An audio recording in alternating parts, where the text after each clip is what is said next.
태초에 천지를 창조하실 때 말로써 창조하셨죠. 그래서 하나님의 말씀에는 창조력이 담겨 있습니다. 근데 하나님의 형상을 닮은 우리도 마찬가지예요. 하나님의 형상 중에 이 말의 창조력도 일부 우리가 가지고 있다는 것입니다. 그래서 우리가 부정적인 말을 막 하면 삶의 부정적인 요소들이 자라나게 되고, 반면에 하나님의 능력을 믿어서 긍정적인 말, 생산적인 말, 창조적인 말을 할 때는 정말로 내 삶의 현실에서도 그 말의 열매들이 그대로 자라게 된다는 것입니다.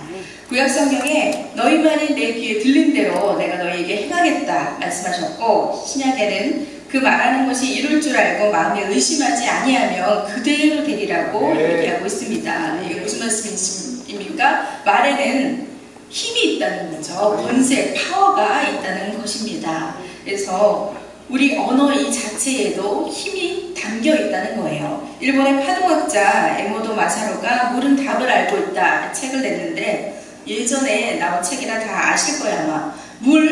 이 물에 막 얘기를 해요. 심한 말, 모욕의 말, 막 부정적인 말을 막 할 때 물의 결정체들이 막 어그러지고 깨지는 거예요. 아주 흉하게 일그러집니다. 그런데 반대로 물에게 물아 너 참 고맙다, 너 참 사랑한다 이렇게 얘기해 주셨을 때는 물의 결정체가 아주 아름다운 육각형 모양이 된다고 합니다. 그래서 물 분자 자체가 아예 변화된대요. 그래서 하나님이 태초에 온 우주 천지 만물을 다 이 말씀으로 말로써 창조하셨기 때문에 이 온 천지 만물들은 다 말에 영향을 받는다는 것입니다. 이것뿐만이 아니라 그 케이블 방송에 먹거리 특공대라고 있죠. 거기서 이제 콩나물을 가지고 똑같은 동일한 실험을 했어요. 콩나물 하나는 사랑의 콩나물, 사랑해라고 붙여놓고 늘 사랑해라고 말해주는 거예요. 하나는 미워의 콩나물. 이 콩나물한테는 늘 나쁜 말을 하는 거예요. 아, 넌 정말 못생겼어. 너 미워. 이렇게 계속. 2주 후에 보니까 뭐 뻔하죠. 다 아시겠죠. 예상하시겠죠. 사랑의 콩나물은 아주 잘 자랐어요. 일반 콩나물보다 더 크게, 길게 자랐는데 미워의 콩나물은 조금 자라다 멈췄어요. 한 3, 4cm밖에 자라지 않았다고 합니다. 그래서 이제는 세상 사람들도 이 이치들을 다 알아간다고 제가 말씀드렸죠. 그래서 세상 사람들도 우리가 하는 이 말에는 뭔가가 있다, 힘이 있다, 이걸 깨달았어요. 근데 우리가 세상 사람들과 다른 것은 우리에게는 하나님의 이 말의 권세, 하나님의 방금 얘기한 이 창조적인 능력이 우리 말에는 이제 들어있다는 거죠. 그래서 영접하는 자, 꼭 그의 이름을 믿는 자들에게는 하나님의 자녀가 되는 권세를 우리에게 주셨잖아요. 그렇죠? 그래서 하나님의 자녀들에게는 이 말의 권세, 하나님의 말의 권세가 우리에게 이제 하나님의 능력이 있다는 것입니다. 근데 많은 그리스도인들이 이걸 몰라요. 하나님이 우리에게 주신 권세들을 충분히 다 삶에서 사용하고 있지 못한다는 것입니다.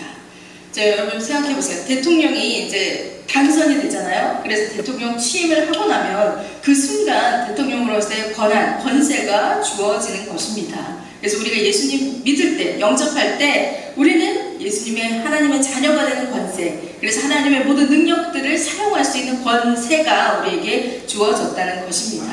믿는 그 순간에 주어진 거예요. 믿고 나서 뭐 40일 금식기도 한 후에 주어지는 게 아니라 믿는 그 순간, 예수님을 일단 우리의 구주를 영접하는 그 순간에 이 권세가 주어졌다는 것 믿으시기 바랍니다. 그래서 필러신학교의 찰스 크래프트 교수가 이제 신자가 가지고 있는 놀라운 권세라는 책을 썼는데, 하나님이 천지를 창조하시고 인간에게 땅을 정복하고 다스리는 권세를 주셨죠. 인간이 하나님께 불순종하고 마귀에게 순종함으로 이 권세를 사단에게 넘겨주게 되었어요.